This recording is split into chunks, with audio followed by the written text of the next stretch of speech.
Alright everyone, a lot of people think that I can't pronounce Koch brothers properly. I actually just call them the Koch brothers because I have contempt for them. They're a real sticking point for a lot of people on libertarianism because they were involved with the LP back in the 1980s.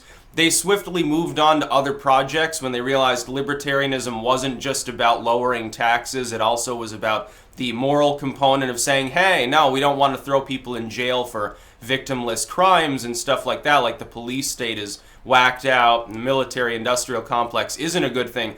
They're military-industrial complex lovers. They're neocons. They're like John McCain. They just happen to be John McCain if he wanted to really, really cut bureaucracy. I mean, really do it. So they're slightly better than the standard neocon, but they're still like slime balls, basically, the Koch brothers. They've got more money than they do loyalty to the United States, and they're globalists. Naturally, they hate Trump and his economic populism. They look and they see, wow, multinational firms. You know, multinational corporations, not domestic ones. Just because they're based in the U.S. doesn't mean they don't have their hands, their tentacles like a squid or an octopus in other countries. A lot of times parent companies are multinational in nature, like they're based in the Caymans, they're based in Cyprus or Qatar or something, some place, some tax haven.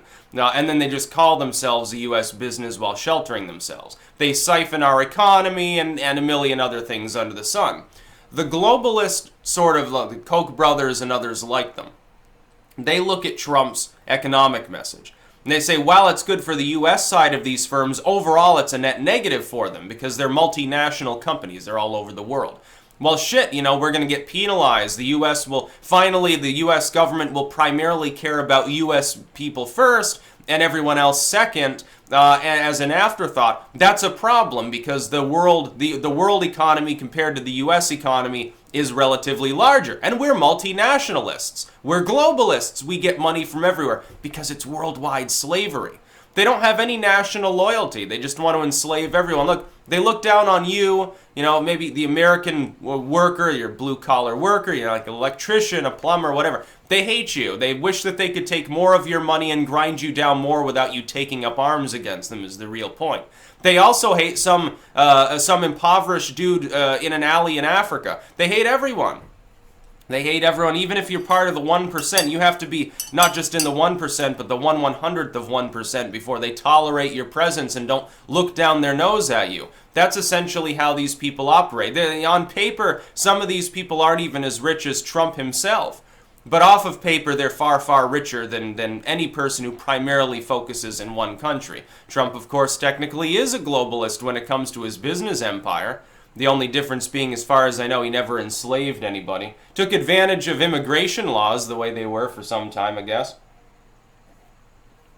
No, it's really funny to see them whine. So now they're funding Never Trumpers. I think they threw, what, $100 million into politics recently for a handful of congressional races. Like, they've really liquidated a lot of their money, a lot of their holdings. I don't know exactly how they managed to spend so much and still be rich. Like, their spending is through the roof. They're no wonder they like big government compared to a true libertarian. They've got the same budgetary sense as the government does. Oh, we made $100, let's spend $200, then we'll get it back later. This is how you continuously stimulate and grow, even though you run yourself into the ground long term and end up leaving the bill for your grandkids. But it won't be me, haha, I live the Ferrari lifestyle, I don't care. It's greed, really, is what it is, corporatist greed. And then when the economy collapses, they'll just siphon more money out of it. When they inflate the currency, it's affecting your savings. It's not going to affect theirs because they can shuffle it around in any currency or any good or service that they want worldwide. That's essentially how it works. They're completely sheltered from the fallout. They learned from the robber barons of yesteryear. Some of them actually went broke. You know, you listen to Anything Goes by Cole Porter, you know, about the Vanderbilts not even being able to buy baby clothes, and it's pretty funny. Now, the fake libertarians don't like Trump at all, because he's actually populistic. Now, keep in mind, again, and I've said this for, 2 years now, Trump is a mild reformer. Just imagine if it were someone who was actually a technical libertarian, someone that the Koch brothers no longer would ever even think of supporting. I mean, a real economic and social libertarian is like, yeah, no, the prison complex is evil, so we're going to tear that up. The drug war is evil. Yeah, we make a lot of corporate money off of the drug war, but, make more off growing pot, I guess. globally we should pressure, people to end it. Oh, yeah, money would begin disappearing out of some of these cottage industries that they've really created in order to enslave more people. Now, some people focus just on, by the way, the prison industry, and they're like, well, it's basically legalized slavery to make money. Yeah, it is. But that's just the more overt side of it. Everyone else is enslaved, too, to a tyrannical world order in which even if you manage to get ahead, like look at me. I was raised poor. The leaky roof and the wick and stuff like that, and in the lower class. I've managed to rise up towards the upper level of the middle class, but I have nothing compared to these people. They have billions of dollars. They look down on usually like, well, I won $10 million in the lottery. Oh, wonderful. So, you have as much money as one of these people makes in a month. So, yeah, or a week in some cases. That includes people like Donald Trump, by the way, admittedly so. I think that's more than anything why these people are pissed off.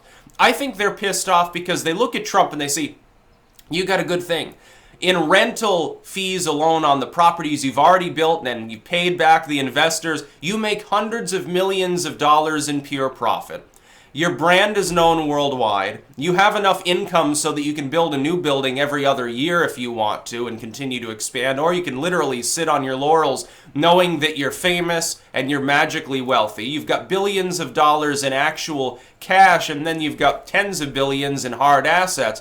You've got it made, and you rub elbows with the Queen and with presidents and with celebrities, and you can have any car and you can have any woman and all of this wonderful. Why would you betray us, Donald? Globalism helps you build your empire. You owe us. That's the way they think. They're pissed off at him way worse than they'd be pissed off at someone who actually, Alger Hiss style, pulled themselves up by their bootstraps and they're like, yeah, I was a russet potato farmer, and then I made good investments, and then I bought more farms, and now I'm a farming baron with $100 million. That wouldn't piss them off.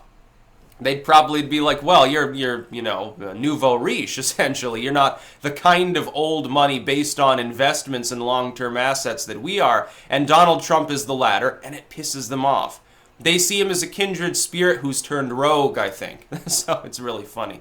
But yeah, they're trying to unseat Trump's populism because it's bad for business. It helps people who have national loyalty anywhere in the world. They benefit by populism. People who don't, people are like, well, yeah, just keep things flowing. We'll siphon off most of the wealth and we'll give people enough so they don't revolt, basically, and nothing more. Those people, the dishonest scumbags of the world, all over the world, they're the ones that suffer. Yeah, and good for their suffering, too. I'm surprised they haven't tried to rig the world's markets to have a massive and calamitous downturn like another Great Depression. I wouldn't be surprised if they're trying to. Maybe that's what the Fed is doing, constantly raising interest rates. Oh, just a little bit further, be fine. And then they cover it up by good economic news or something, hoping that the house of cards comes tumbling down. Yeah, but I think that Trump ultimately will prevail. I still see good things for him in the next couple of years. I don't think that there will be such a misfortune. If there is, it won't be because of Trump's policies. Trump's policies are spurring growth and returning us to what should have been considered the general long-term norm. When Obama and others said, well, America's got to get used to this downturn of high unemployment, which means we need to tax the productive more to pay welfare to them, keep them enslaved, basically, to the government teat. This is the new norm. We're only a power. The Western world's, sort of declining. We need people from other places because our own people are no good. And our own people can't even be armed, but we're going to give machine guns to, like, drug dealers and stuff. That makes sense. No, that attempt by globalists to establish a new norm where people had to deal with being spied on and have riot cops on the street corner because of terrorism, and online they should be censored and they need to be more taxed and there will be unemployment everywhere and we're just generally degrading in the entire world. The concept that Bush-Obama norm should be established has been rejected by the people of the United States and increasingly is being rejected by Europe. It's also being rejected, by the way, in parts of East Africa where the Chinese government has told them the same thing. Oh yeah, we know you're working 12-hour shifts for low pay, but you're making 2 pennies more than you made before. China built this factory and now they built roads, but you can't own a car because you don't have the money.